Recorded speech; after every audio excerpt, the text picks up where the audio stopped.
Bismillahirrahmanirrahim. Assalamualaikum warahmatullahi wabarakatuh. Alhamdulillah wa syukrulillah wassalatu wassalamu ala rasulillah.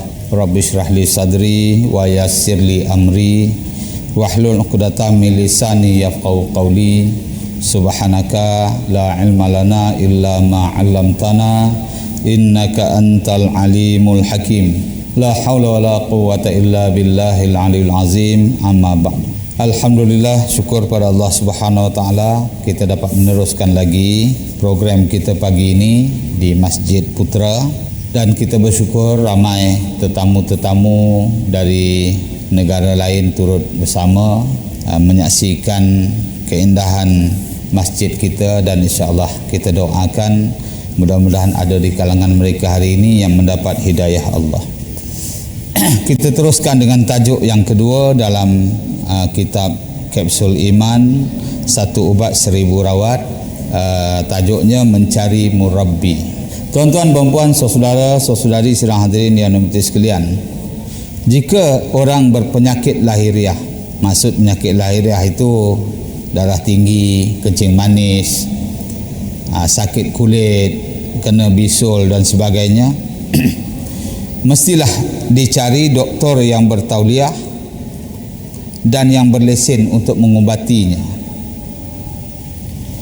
Jika yang merawat pesakit itu bukan doktor, saya yakin hampir seluruh negara, marah seluruh dunia akan bertindak menghukum kerana boleh membahayakan nyawa manusia. Sebab itu kalau ada yang merawat penyakit-penyakit lahiriah kita yang kita sakit gigi pun, kalau kita pergi pada doktor gigi yang tak bertauliah ataupun disebut doktor palsu, sekalipun caranya betul, ya, cara dia merawat gigi itu betul, tapi dia bukan belajar betul-betul. Mungkin dia belajar melalui YouTube ke, ya, sumber-sumber yang lain, dia pun cuba buat, boleh pula. Yang itu boleh membahayakan. Jadi lebih-lebih lagi untuk merawat penyakit batin yang jauh lebih rumit, mestilah dicari orang yang berkelayakan, yang tahu dan faham penyakit dan cara rawatannya.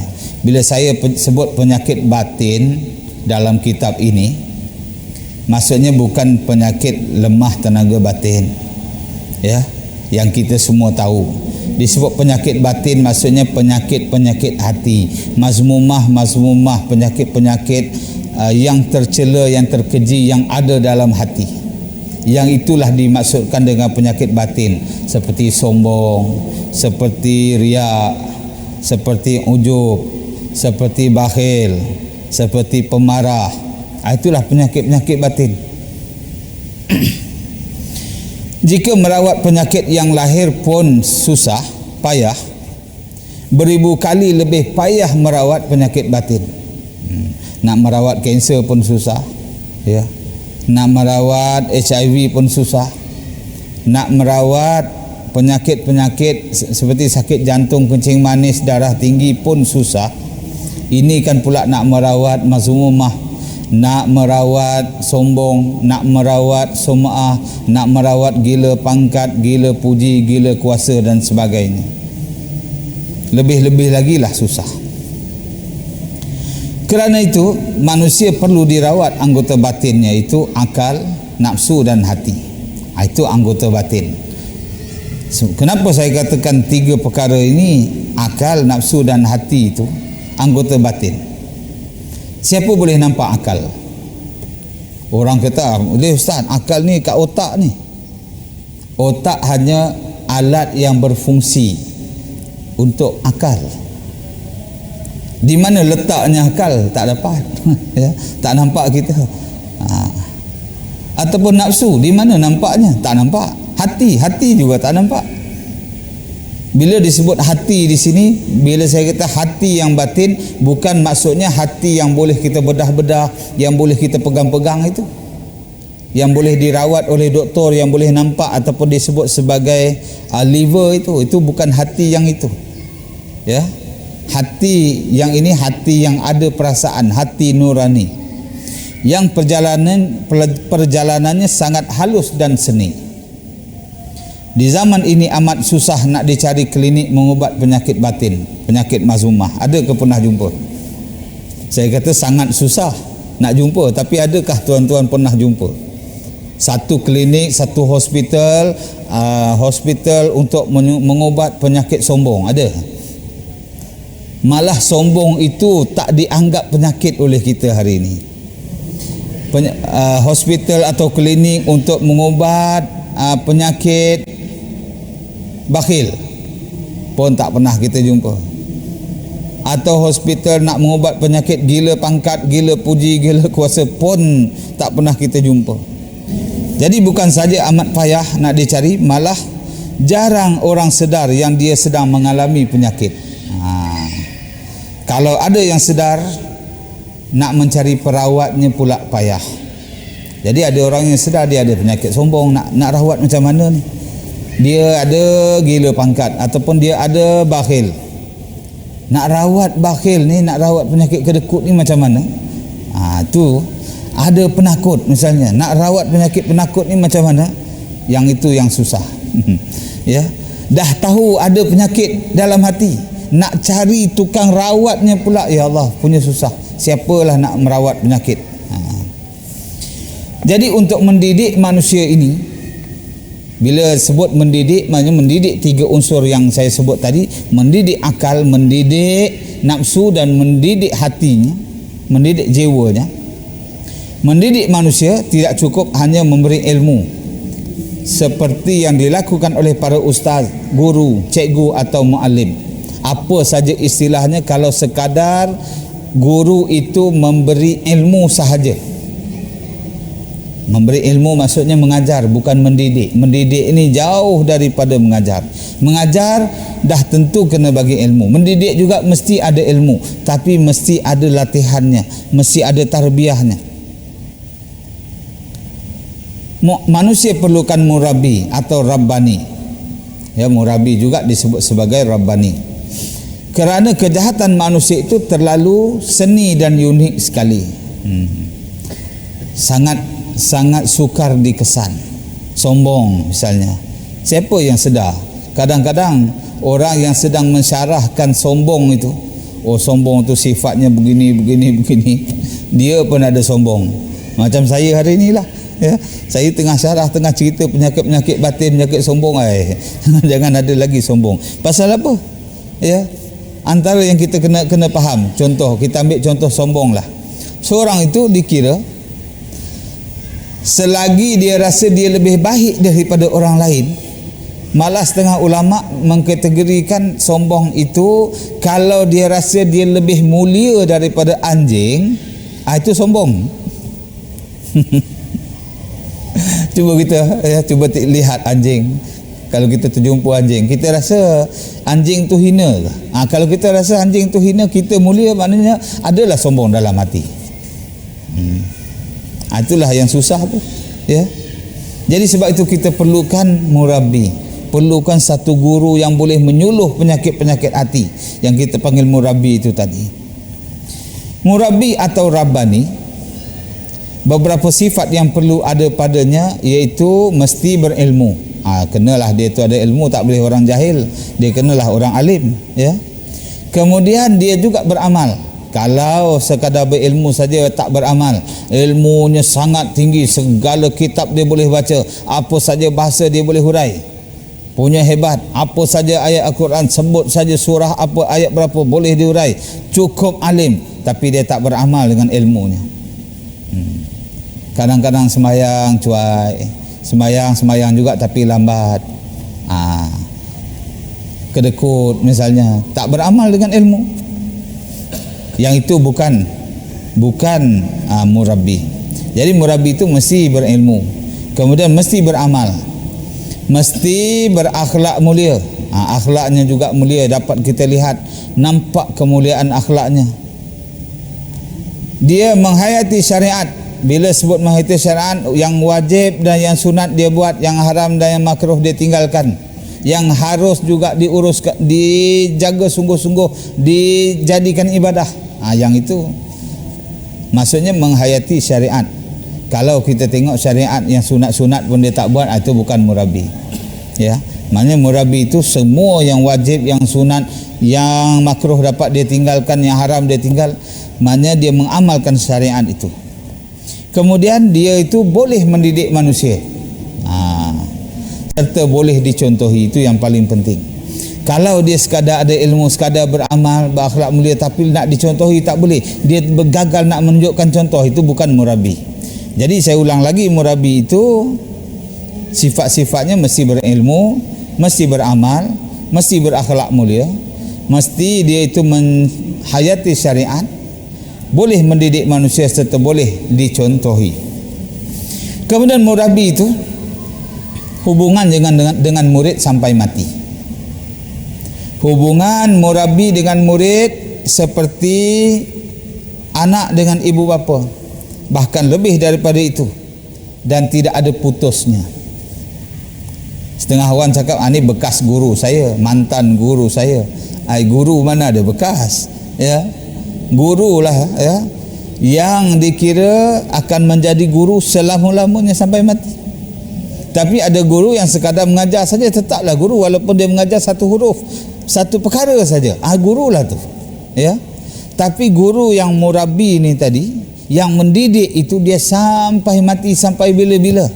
Yang dia itu sentiasa memantau, menjaga kita, melihat tingkah laku kita. Kalau ada nampak salah silap, kita dah mula jauh daripada Allah, dia ingatkan, dia bimbing kita, dia tunjuk, dan kita boleh merujuk pada dia. Itu hubungan murid dengan guru ni.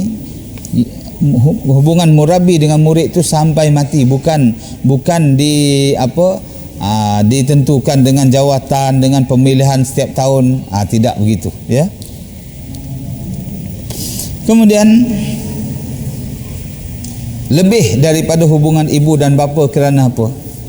Ibu dan bapa mungkin membawa kita, menjaga anaknya sekadar yang lahiriah saja, makan minumnya saja, ya, pakaian tempat tinggalnya saja, keselamatannya saja. Keselamatannya sekadar keselamatan atas dunia saja.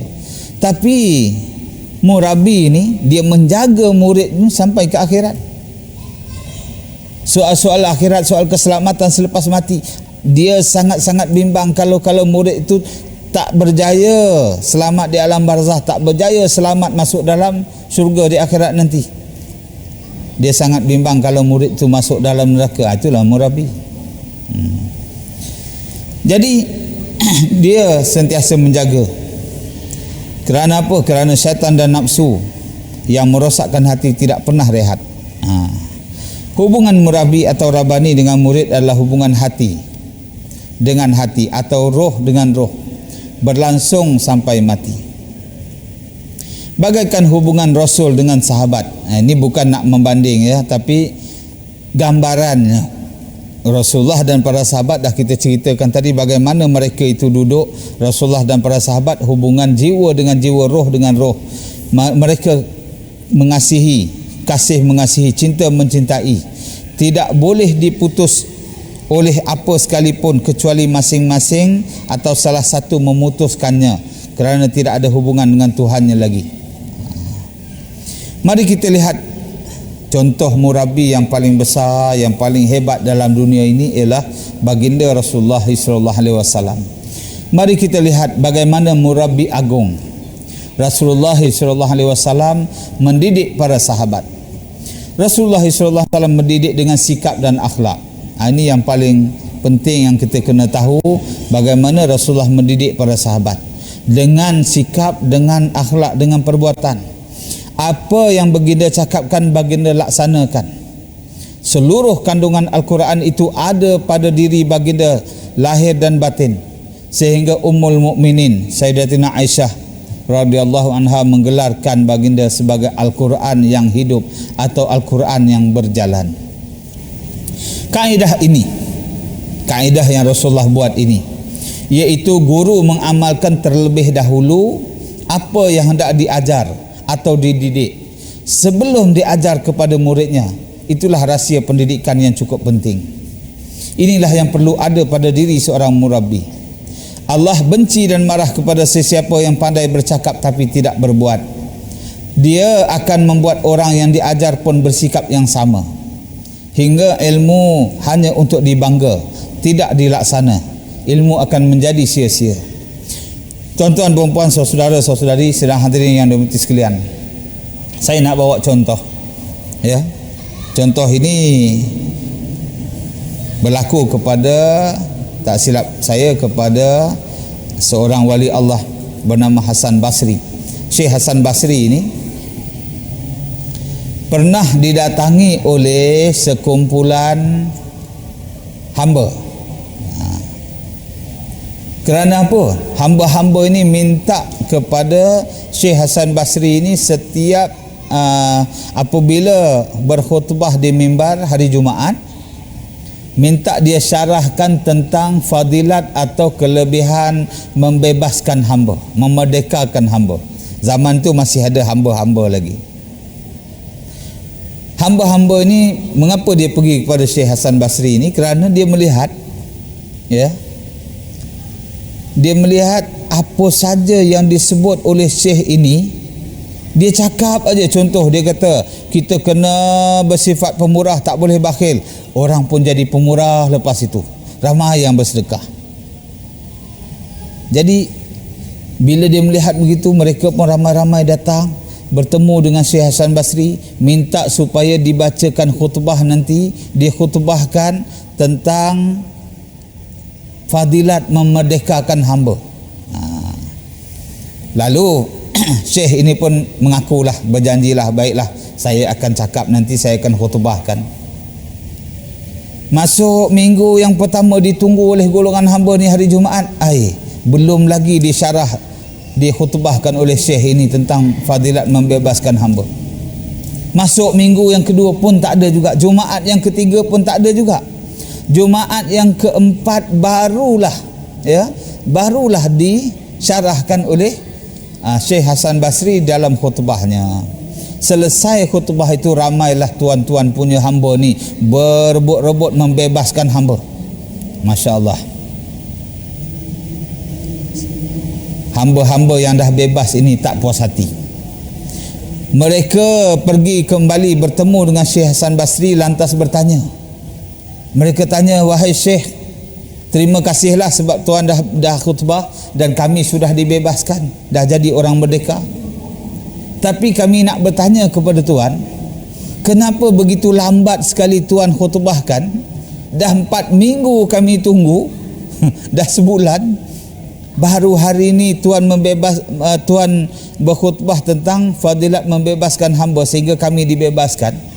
Syekh Hasan Basri menjawab, minta maaflah tuan-tuan, sebenarnya pada minggu yang pertama, kedua, ketiga tu saya tak boleh lagi nak bercerita tentang fadilat membebaskan hamba. Kerana apa? Waktu itu saya sedang bekerja mencari wang.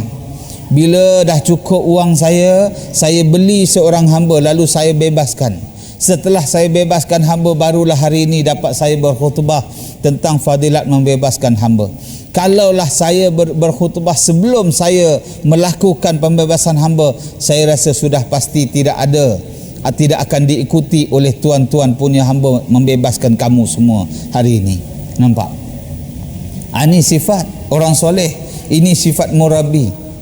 Dia mengamal dulu apa yang dia buat sehingga orang lain boleh mencontohi, boleh mengikuti. Dan itu yang ditunjukkan oleh baginda Rasulullah sallallahu alaihi wasallam. Jadi Rasulullah sallallahu alaihi wasallam telah buktikan tentang praktikalnya Al-Quran, sekaligus memberi contoh dan tunjuk ajar bagaimana cara hidup Islam yang indah itu. Sikap dan akhlak baginda dicontohi oleh para sahabat. Bahkan dari kerana keindahan dan kebenaran Islam itu terselah dalam peribadi baginda Rasulullah sallallahu alaihi wasallam, dan para sahabat pula berlumba-lumba untuk meniru apa saja yang baginda lakukan. Sebab itu kita lihat Rasulullah ni, benda yang kecil-kecil pun, kadang-kadang yang hanya adat kehidupan kaum itu saja pun para sahabat tetap mencontohinya. Ya. Kerana apa? Kerana kasih sayang pada sahabat pada Rasulullah, kerana mereka melihat keindahan akhlak Rasulullah, mereka mencontohi. Dan Rasulullah itulah panduannya, murabi waktu itu. Malah beliau adalah Rasul kepada kita semua sehingga hari ini. Rasulullah sallallahu alaihi wasallam benar-benar dikagumi, dicintai, dirindui serta diikuti pelakuannya, perilakunya, kerana benar dan baiknya akhlak Rasulullah itu, hingga para sahabat sanggup bergalang nyawa mempertahankannya. Itulah kehebatan Rasulullah sallallahu alaihi wasallam. Jiwa mereka hidup dengan didikan Rasulullah, hingga sanggup berjuang dan berkorban demi Allah dan Rasul. Inilah hasil didikan melalui sikap dan akhlak. Itulah didikan yang diperlukan oleh umat hari ini melalui seorang yang kita panggil sebagai murabbi. Didikan beginilah yang mampu mengikat hati-hati manusia bagaikan satu binaan bangunan yang kukuh. Sedangkan menyatukan hati manusia itu amat payah. Tapi Rasulullah telah berjaya menyatukan hati. Allah berfirman dalam Al-Quran, maksudnya dalam surah Al-Anfal ayat 63, dan dialah yang menyatu padukan di antara hati mereka yang beriman itu. Hati yang bersatu itu hati yang beriman. Kalau yang kafir, Allah sebut dalam ayat yang lain, tahsabuhum jami'au wa qulubuhum syatta. Nampak saja mereka itu bersatu padu, tapi hati mereka berpecah belah. Jadi yang dimaksud bersatu ini, Rasulullah menyatukan hati manusia ini dengan iman. Dan dialah yang menyatu padukan, dialah Allah ya, yang menyatu padukan di antara hati mereka yang beriman itu. Kalaulah engkau belanjakan segala harta benda, ini Allah beritahu kepada kita, yang ada di atas bumi ini, nescaya engkau tidak dapat juga menyatukan hati. Maksudnya kalau kita ada harta, kita belanjakan harta itu, kita ajak mereka untuk bersatu dengan harta kita pun tidak akan dapat menyatukan hati. Akan tetapi Allah telah menyatu padukan di antara hati mereka. Maksudnya dengan iman juga dapat menyatukan hati mereka. Sesungguhnya dialah yang maha berkuasa lagi maha bijaksana. Jadi inilah hakikat yang sedang kita lihat dalam masyarakat kita hari ini. Penyakit mazmumah yang ada dalam diri umat, hasad, dengki, dendam, bakhil, sombong, riak dan lain-lain, yang itulah yang memecahkan hati-hati manusia. Hingga kan hendak mendamaikan suami dan isteri yang bergaduh pun payah, apatah lagi di antara dua negara yang berperang. Seluruh pemimpin dunia gagal mententeramkan keadaan dunia yang huru-hara ini, kerana di zaman sekarang yang ramai adalah muallim, cikgu, ustaz, guru, kiai atau apa-apa gelaran yang lain, bukan murabbi atau rabbani. Murabbi dan rabbani itu di zaman ini adalah bilangan jari, susah dicari. Lantaran itulah susah payah hendak kita mendidik manusia menjadi baik dan jujur, kerana mubalik atau guru dengan murid lebih kurang sama saja perangainya. Masya Allah ya. Ini realiti, terpaksa kita sebut ya, terpaksa kita mengakulah.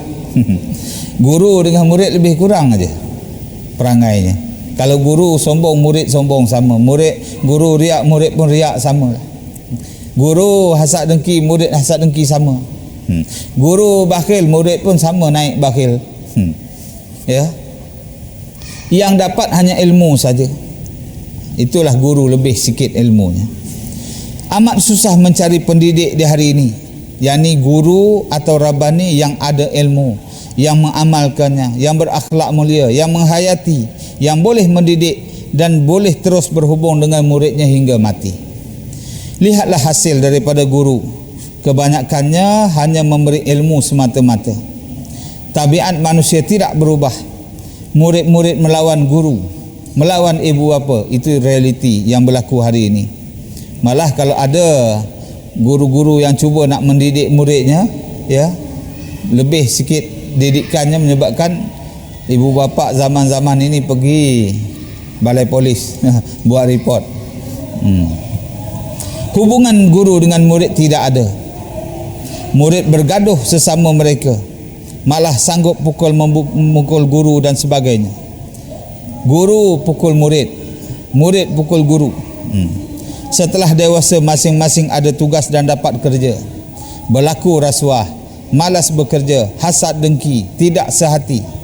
jatuh menjatuhkan, zalim menzalimi, mementing diri sendiri, hidup nafsi-nafsi, zina, tipu menipu, budaya liar yang jijik menjadi budaya hidup mereka. Ini akibat sekadar ilmu saja tapi tak ada didikan. Bukan mereka ini tak tahu tentang Tuhan, tahu tapi tak takut Tuhan, tak kenal Tuhan. Tahu dengan mengenal itu lain, ya. Kerana apa? Ampun maaf, yang memberi ilmu pun sama atau lebih kurang dengan murid juga wataknya. Kerana mereka sekadar muallim, sekadar mengajar, bukan murabi atau rabbani. Memang parah. Hendak mendidik manusia bukan sebarang orang, bukan calang-calang orang, melainkan dia pilihan Tuhan. Jika sekadar jadi guru bermotif makan gaji kerana sesuap nasi, apakah mampu mendidik manusia hingga cintakan atau takutkan Tuhan? Pendidik bertaraf murabi atau rabbani itu, dia umpama bayangan Rasul atau bayangan Nabi. Maaf ya, dia bukan Nabi, bukan Rasul, dia bayangan. Kerana apa? Saya bersandarkan kepada sabda Rasulullah SAW yang selalu kita dengar, al ulama'u warasatul anbiya. Ulama itu pewaris para nabi. Jadi kalau pewaris, maksudnya apa yang ada pada nabi ada pada dia. Apa akhlak yang ada pada nabi, itulah akhlak yang diwarisi oleh para ulama. Apa ilmu yang ada pada nabi, itulah ilmu para ulama juga. Apa watak yang ada pada Nabi, itu juga watak yang ada pada alim ulama. Yang itulah yang ditiru oleh para sahabat Rasulullah SAW. Bila mana Rasulullah wafat, mereka meneruskan perjuangan Nabi bersama dengan wataknya, dengan sikap Nabi, dengan akhlak Nabi, mendidik manusia sepanjang masa. Bagaimana hidup bersama para sahabat-sahabat? Setiap waktu solat mereka sama-sama berjamaah. Kita lihat kehidupan para sahabat macam kita ceritakan tadi. Bila makan, mereka berkeliling satu hidangan. Baginda Rasulullah SAW duduk bertemu lutut dengan para sahabat. Bila ada sesuatu yang hendak dirundingkan, berbisik-bisiklah baginda dengan para sahabat. Duduknya tidak pernah tinggi dari para sahabat. Pakaiannya tiada beza dengan yang lain. Baginda bercakap, berbincang dan bermesra, bahkan bergurau dengan para sahabat baginda. Kalau ada sahabat yang tidak kelihatan olehnya, pasti baginda akan menanyakannya. Baginda akan ziarah ke rumah sahabat itu, bersama-sama menguruskan jenazah dan hadir majlis kenduri bersama sahabat. Apabila bermusafir atau keluar berjalan-jalan, pasti baginda mengajak sahabat-sahabat bersama. Ini yang Rasulullah gambarkan sifat Rasulullah bersama para sahabat.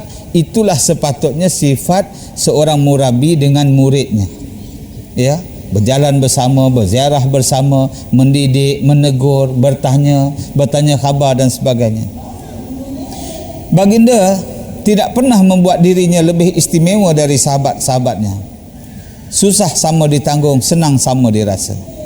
Sikap dan akhlak begini yang membuat para sahabat sentiasa melihat, belajar dan terdidik untuk mengamalkan Al-Quran dan Sunnah. Hati dan jiwa mereka bersih dari segala bentuk mazmumah, hinggakan lahir keindahan akhlak dan budi, menyerlahkan kebenaran dan keindahan Islam. Tuan-tuan, puan-puan, saudara-saudari sidang hadirin yang dirahmati sekalian, kita lihat di zaman kita ini, kerana kurang atau tiada lagi ulama yang mencontohi akhlak Nabi ini. Tidak benar-benar ulama itu menjadi pewaris Nabi, tak mewarisi Nabi, sekadar mewarisi ilmu sajanya. Akhlak tak diwarisi, perjuangan lebih-lebih lagi tak diwarisi. Kita lihat umat Islam seluruh dunia kini hidupnya tidak dalam berkasih sayang, tidak boleh bersatu, tidak ada masa, tidak ada rasa bersama, tidak boleh bekerjasama, tak boleh bela membela, takut dengan musuh dan musuh tidak takut lagi kepadanya. Inilah kita sekarang ini, ya. Jadi kita umat Islam hari ini sudah kehilangan ulama yang berwatak murabi atau rabbani. Yang ada hanyalah guru yang memberi ilmu tapi tidak boleh dicontohi. Tuan-tuan, puan-puan sidang hadirin yang dihormati sekalian, saya ulang lagi, kalau kita nak mencari guru di zaman ini, carilah murabi. Yang mana saya dah sebut tadi, Murabbi itu mestilah dia itu berilmu, mestilah dia beramal, berakhlak mulia, menghayati syariat, boleh mendidik manusia serta boleh dicontohi.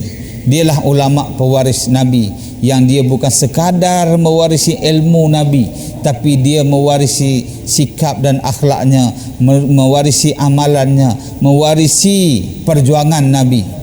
Maknanya dia bukan sekadar mendidik, bukan sekadar memberi ilmu, dia mengambil berat tentang murid-muridnya dan dia berjuang membangunkan Islam bersama murid-muridnya sehinggalah Islam ini kembali gemilang.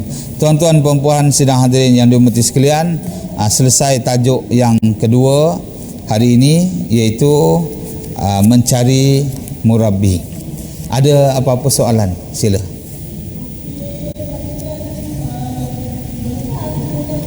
Sebelum kita kalau sempat lagi, tajuk ni panjang lagi ni, tentang pemimpin pula ya. Sebab buku kita ini, buku saya yang saya tulis ini disusun kembali oleh tim daripada Galeri Ilmu Senayan Berhad, bertajuk Kapsul Iman, Satu Ubat Seribu Rawat. Buku ini saya mulakan dengan menceritakan tentang secara umum bagaimana kehidupan Rasulullah yang dikhabarkan oleh Allah Subhanahu Wa Taala sebagai rahmat bagi sekalian alam, yang mana terhasil daripada iman yang diperjuangkan oleh Nabi, yang ditanamkan oleh Nabi ke jiwa para sahabat itu, sehingga para sahabat itu berubah menjadi baik, sebaik-baik manusia, yang manusia paling beriman, paling bertakwa, paling zuhud, paling pemurah ya, paling kuat ibadahnya kepada Allah, yang telah kita huraikan tadi. Kemudian saya bawa ya dalam tajuk-tajuk seterusnya, mencari murabbi. Setelah ketiadaan Rasulullah, siapa yang kita kena ikut? Itulah tajuk yang kita bahaskan tadi, mencari murabbi. Dan selepas itu, apabila kita ada guru, ada yang mendidik ya, dalam masyarakat kita juga perlu ada pemimpin, dan pemimpin itu mestilah pemimpin yang takutkan kepada Allah. Sebab itu tajuk yang ketiga saya pilih tajuknya, pilihlah pemimpin yang takut kepada Allah. Dengan teks awalnya, pilihlah pemimpin yang takut dengan Allah, yang minta dibantu untuk menegakkan kebenaran dan minta ditegur kalau dia bersalah. Ia tidak menyebut jasanya dan dia tidak banyak membuat janji-janji manis. Itu sifat-sifat pemimpin yang perlu ada dalam sebuah masyarakat Islam. Seterusnya, saya menggunakan teknik kepimpinan atau sifat kepimpinan yang ditunjukkan oleh Sayyidina Umar Ibn Khattab, yang kita lihat kepimpinan baginda selaku khalifah yang sangat berjaya, sehingga di zaman baginda lah tiga suku dunia ini duduk di bawah Islam. Masih banyak lagi tajuknya ya. Apa yang saya sebut ini baru lebih kurang 13-14 muka surat saja. Masih banyak lagi ya. Kalau kita nak syarahkan mungkin sampai besok pun tak habis lagi. Silakan kalau ada apa-apa pertanyaan. Bismillahirrahmanirrahim. Bagus, ada soalan. Adakah belajar dengan guru yang murabbi ini terhad di dalam kelas-kelas sahaja atau bagaimana? Maksudnya bilakah pengajian itu berjalan? Ya, okey, terima kasih. Alhamdulillah, terima kasih saudara Iqbal yang bertanya.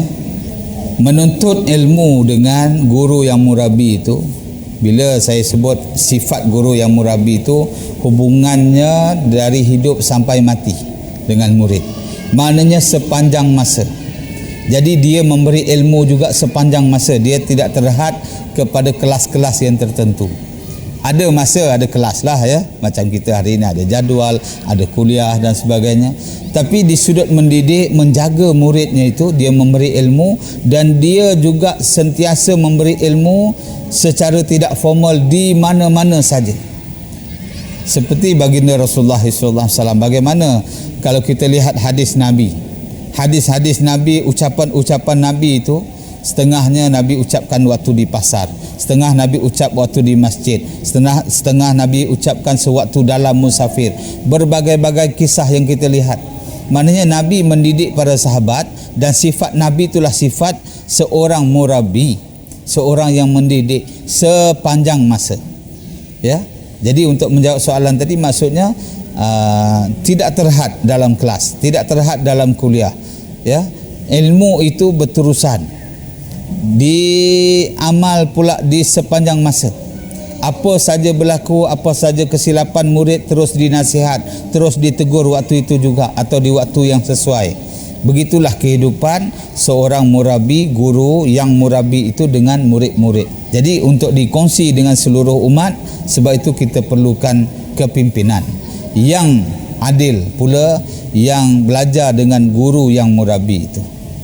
Kalau kita lihat, ya, memang susahlah. Kita nak mengetahui sifat mazmumah pun susah. Ya. Kena belajar macam mana sifat-sifat sombong. Baru kita suluh-suluh dalam diri, oh, aku ni ada sombong rupanya. Ya. Macam mana sifat bakhil. Rasa-rasa macam dah pemurah dah sedekah. Cek-cek balik dengan ilmunya, rupanya bakhil lagi. Ya. Bila kita hanya memberi, bersedekah waktu kita ada, waktu kita mampu, kita anggap, oh, aku ni dah pemurah dah rupanya. Tiba-tiba waktu kita susah, kita dah tak bersedekah lagi. Kenapa tak sedekah? Dah kita pun susah, buat apa nak sedekah kat orang. Ya. Rupanya bakhil tu. Sebab apa? Yang dikategorikan sebagai pemurah itu, dia pemurah waktu dia senang dan waktu dia susah. Itu baru dikira sebagai pemurah. Cek pula sifat riak. Ada lagi ke riak dalam diri? Macam mana nak kenal riak?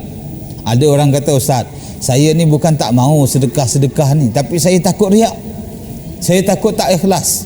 Riak tu kan syirik khafi, syirik kecil. Jadi saya tak mau, saya takut. Rupa-rupanya dia tak bersedekah sebab takut riak pun riak juga. Kenapa?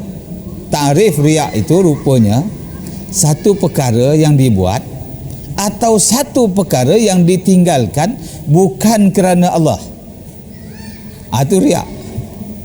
Jadi sahabat kita yang tak nak bersedekah tadi, dia bersedekah dengan rasa supaya orang tengok riak, tapi dia tak bersedekah tadi sebab dia rasa, kalau aku sedekah ni rasa orang kata aku riak pula. Takut orang kata riak, dia pun simpan, diam-diam, tak jadi sedekah. Riak juga. Nampak? Sebab dia tak berbuat kerana orang, bukan kerana Allah. Nampak? Jadi halus. Sebab tu benda ni kena ada guru yang membimbing, kena ada guru yang menunjukkan. Kalau tidak, kita akan tertipu dalam ibadah kita. Sekadar ilmu saja tak jadi, kena ada yang menunjukkan. Kita perlukan guru, tunjuk pada kita. Saya ni pemarah sangat guru, macam mana nak buat? Sebagai contoh, saya bawa cerita lagi pagi ni. Ada seorang hamba Allah, dia jumpa dengan Syekh Yazid Bustami, seorang wali Allah. Dia jumpa, dia kata, wahai Syekh, saya ini dah mujahadah, dah lawan nafsu saya dah belajar tentang sifat sombong, macam mana sifat sombong tu merasa mulia atau merasa baik daripada orang lain. Tapi dah 30 tahun saya cuba, masih lagi perasaan tu ada pada saya. Maknanya saya ni sombong lagi. Apa Syekh ni cakap? Syekh Yazid kata, kalau begitu buatlah, ya, cubalah cara ini. Kamu tukar pakaian kamu. Orang tu kebetulan orang besar lah, pakai cantik. Tukar pakaian jadi pakaian biasa, pakaian orang ke pasar. Pergilah ke pasar, bawa satu bakul buah kenari. Boleh kita kata buah kenari macam mana, wallahualam, saya pun tak tahu. Kereta kenari tahu. Ya. Buah kenari kita tak tahu macam mana rupa. Buah jambu lah barangkali. Bawalah buah jambu satu bakul. Kemudian panggil budak-budak yang ada di pasar itu. Panggil, wahai anak-anak sekalian, siapa-siapa boleh ludah kepala saya, kemudian ambil pasir tabur atas kepala saya bagi sebiji buah jambu. Boleh buat? Ni nak hilangkan penyakit dalam hati, nak hilangkan rasa mulia, nak hilangkan rasa aku lebih baik dari orang lain. Itu sifat iblis tu, sifat sombong. Begitu rupanya nak mujahadah. dah sampai peringkat lawan-lawan sendiri, baca zikir, baca ayat Quran, sampai nak rasa diri tu lebih hina dari orang lain, sampai hilang sombong dalam hati, tak dapat juga hilang. Itulah ubat dia. Duduk di pasar, panggil budak-budak, ludah kepala, siapa sanggup, ambil pasir pula, tabur atas kepala, kemudian bagi upah pula pada budak. Terima kasihlah kerana meludah saya. Boleh? Itu sebakul buah tu bukan sikit, bukan sekali kena ludah, tak mau 100 kali. Nak hilangkan penyakit. Itu guru yang murabi, guru yang nampak, ya, dia nampak ni penyakit sombong teruk ni, nak kena ubat sekian-sekian. Itulah dos ubatnya. Ya. Zaman sekarang susah. Kita buat lebih sikit, banyak dah orang komplain. Padahal nak menyelamat daripada sombong yang sangat bahaya. Sebesar zarah sombong ada dalam hati, tak masuk dalam syurga. Ya. Begitulah bahayanya penyakit batin. Sombong itulah menyebabkan kekacauan. Sombong itu menyebabkan peperangan. Sombong itu menyebabkan pergaduhan sesama kita. Tak ada tolak ansur, tak nak berbincang, ya. Berbincang pun berdebat pun nak menang saja. Itu sifat sombong. Yang itu kena hilangkan, kena buang. Sebab itu, oleh sebab syaitan dan nafsu itu berjalan sepanjang masa, ya, mazmumah itu pun sepanjang masa ada dalam diri kita. Sebab itu kita perlukan guru yang murabi itu juga sepanjang masa. Tak boleh dalam kuliah-kuliah saja, kena sepanjang masa kita bersama-sama, sentiasa berhubung dengan antara guru dengan muridnya. Wallahu alam. Jadi tuan-tuan dan puan-puan, sidang hadirin yang dirahmati sekalian, saya rasa cukup sekadar itu kuliah kita pada pagi ini. Mudah-mudahan Allah redha, Allah terima sebagai amal soleh. InsyaAllah ada kelapangan, ada masa, ada panjang umur, kita akan bertemu lagi di masa-masa yang akan datang atau dalam daurah-daurah di tempat-tempat yang lain. Wallahu alam, wabillahil hidayah wa taufiq. Wassalamualaikum warahmatullahi wabarakatuh.